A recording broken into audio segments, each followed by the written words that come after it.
इंसान जब अपनी आंखों पर अपनी ख्वाहिशों की पट्टी बांध लेता है तो उसे अपनी मां की आंखों में तैरते आंसू भी दिखाई नहीं देते। आकाश के साथ भी यही हुआ था। 22 साल की उम्र, दोस्तों का दिखावा और शहर की सड़कों पर अपनी एक नई चमचमाती स्कूटी दौड़ाने का पागलपन उसके सिर चढ़कर बोल रहा था। आकाश के पिता बरसों पहले एक फैक्ट्री हादसे में गुजरे थे, जिसके बाद उसकी मां सुमित्रा ने सिलाई कढ़ाई करके और लोगों के घरों में बर्तन मांजकर आकाश को पाला था। घर की माली हालत ऐसी नहीं थी कि आकाश की ये ख्वाहिश पूरी हो, पर आकाश को इससे कोई सरोकार नहीं था। उसके लिए उसकी इज्जत उसके दोस्तों के बीच उस नई गाड़ी से तय होनी थी। उस दोपहर घर में सन्नाटा था। सुमित्रा थकान के मारे बगल वाले कमरे में सो रही थी। आकाश के दिल में एक खौफनाक साजिश चल रही थी। उसे पता था कि अलमारी के सबसे नीचे वाले कोने में एक पुरानी मखमली थैली में सुमित्रा ने अपने सुहाग की आखिरी निशानी, 2 सोने के कंगन और एक भारी चेन छिपाकर रखी है। ये गहने सुमित्रा की सुरक्षा थे, उसका भरोसा थे कि मुश्किल वक्त में काम आएंगे। आकाश ने दबे पांव अलमारी खोली। उसका हाथ कांपा, माथे पर पसीने की बूंदें आई, पर तभी उसके कानों में दोस्तों के वो ताने गूंजे, कब तक इस खटारा साइकिल पर घूमेगा। बस इसी एक ख्याल ने उसे चोर बना दिया। उसने गहनों की वो थैली अपनी जेब में डाली और बिना पीछे मुड़े घर से भाग निकला। शहर के सबसे बड़े ऑटोमोबाइल शोरूम पर पहुंचकर आकाश के चेहरे पर एक अजीब सी पर खोखली चमक थी। उसने शोरूम के मालिक बुजुर्ग रघुनाथ जी से कहा कि उसे सबसे महंगी और तेज चलने वाली स्कूटी चाहिए।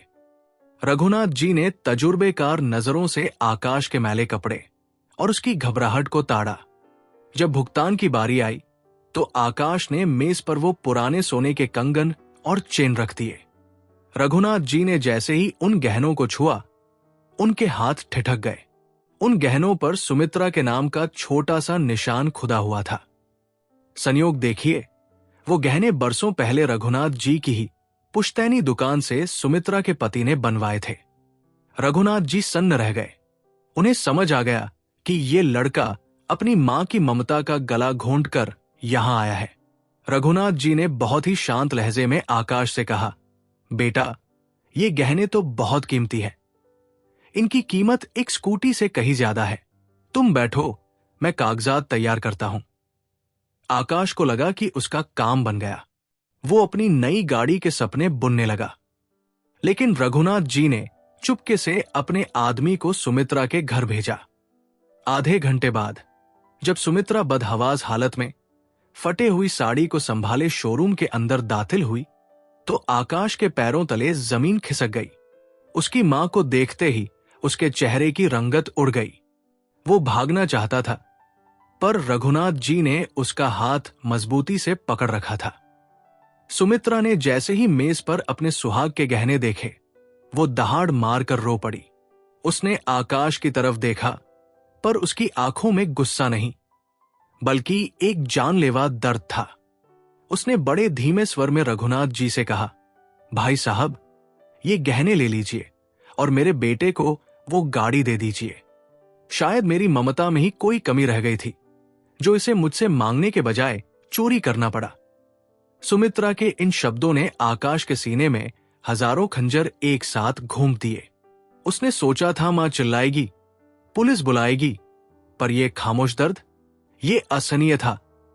तभी दुकानदार रघुनाथ जी ने एक ऐसा काम किया जिसने सबको सुन कर दिया। उन्होंने वो गहने उठाए और सुमित्रा के हाथ में वापस रख दिए। उन्होंने आकाश की आंखों में आंखें डालकर कहा, बेटा, ये लो अपनी चाबी, गाड़ी तुम्हारी हुई। आकाश चौंक गया। रघुनाथ जी आगे बोले, लेकिन ये गाड़ी मैंने तुम्हें बेची नहीं है। ये मैंने तुम्हें उस सबक की कीमत पर दी है जो आज तुमने अपनी मां को दिया है। जब तुम इस गाड़ी को सड़क पर दौड़ाओगे तो हर मोड़ पर तुम्हें अपनी मां की वो फटी हुई साड़ी और ये कांपते हाथ याद आएंगे। तुम जितनी तेज भागोगे, ये गहने और मां के ये आंसू तुम्हारा पीछा करेंगे। जाओ, ले जाओ ये लोहे का टुकड़ा और अपनी मां का कलेजा भी साथ ले जाओ। आकाश के हाथ से चाबी गिर गई। उसे पहली बार एहसास हुआ कि उसने क्या खो दिया था। वो स्कूटी जिसे वो अपनी इज्जत समझ रहा था, अब उसे किसी बदबूदार लाश जैसी लग रही थी। वो वही जमीन पर बैठ गया और अपनी मां के पैरों को पकड़कर बुरी तरह दहाड़े मारकर रोने लगा। सुमित्रा ने अपने बेटे को सीने से लगा लिया, जैसे कुछ हुआ ही न हो। आकाश ने वो स्कूटी नहीं ली।